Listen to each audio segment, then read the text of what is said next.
Assalamu alaikum. 1 p.m. This is Bangladesh Betar. The news read by Sheikh Saadi.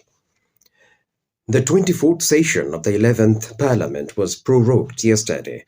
Deputy Speaker Shamsul Haq Tuku read out the prorogation order of the President. A total of 18 important bills have been passed in the Parliament. Before reading out the prorogation order, the Deputy Speaker thanked all concerned for their services for smoothly holding the Parliament session. Earlier delivering the valedictory speech at the closing session, Leader of the House and Prime Minister Sheikh Hasina urged the countrymen to remain alert as none can play foul with the voting rights of the people. She reiterated her call upon the nation to remain cautious as none can hinder the country's continued democratic process alongside the progress made by the Awami League government despite economic meltdown and inflation across the globe. Stating that the people of Bangladesh won't bow down their heads to any conspiracy, the leader of the House said they will merge ahead with keeping its head high by maintaining the honor that has been achieved by the Bengalis and Bangladesh on the global stage. Sheikh Hasina said socio-economic development of the countrymen is the main goal of her life and she was never greedy for power. The Premier came down heavily on some foreign countries which are out to the election issues in Bangladesh. Referring to the change to Bangladesh during the tenure of her government, Sheikh Hasina said her government strengthened the foundation of democracy and ensured the voting rights of the people, uplifting the socio-economic condition of the people. In order to increase the capacity of gas and fuel import, processing and storage, an oil and gas terminal will be constructed in the Bay Terminal area under Chattogram Port Authority. It was informed in a meeting of the Ministry of Shipping yesterday. This terminal will help increase the storage capacity of gas and fuel and improve supply system of liquid fuel and edible oil at affordable prices.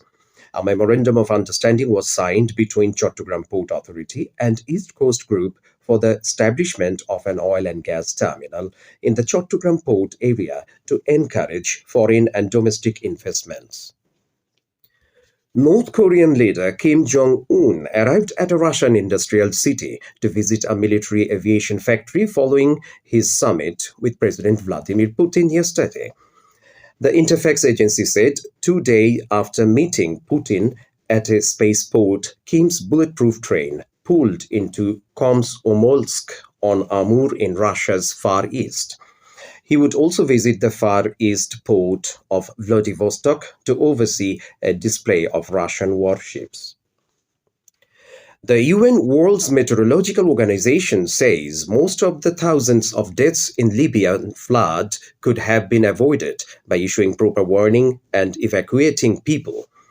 Libyan authorities have demanded an investigation into thousands of deaths in the worst natural disaster in the country's modern history.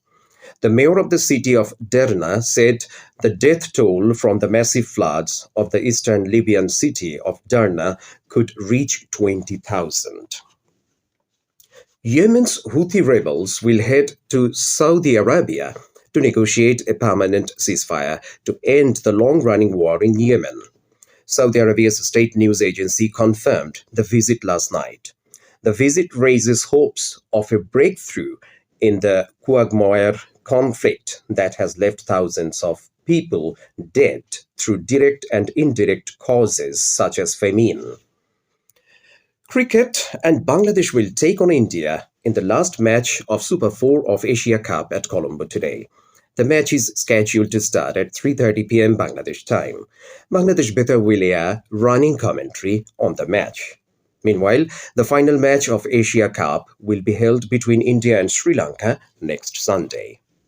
Finally, weather and forecast valid till 6 this evening says there are chances of rain and thunder showers with temporary southeasterly gusty or squally wind at a speed of 45 to 60 kilometers per hour over the regions of Joshore, Kushtia, Khulna, Borishal, Patuakhali, Noakhali, Kumilla, Chattogram, Cox's Bazar and Sylhet. River ports in these areas are to waste cautionary signal number 1. And that's the end of this news. Our next bulletin will be at 2 this afternoon in Bangla.